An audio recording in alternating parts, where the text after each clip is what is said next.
Hey guys, this is my fridge tour. I got my nice Frigidaire here, and let's look what we got inside. In the door, we've got some baking soda. We have half and half cream for the coffee.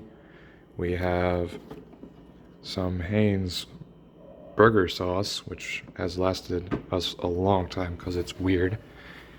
We have some, what is this?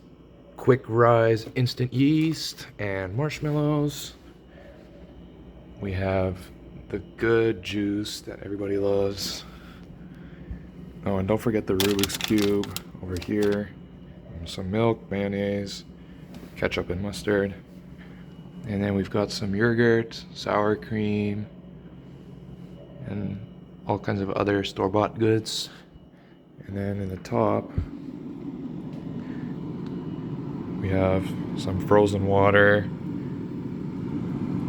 some cottage cheese, all kinds of meat, some shredded cheese,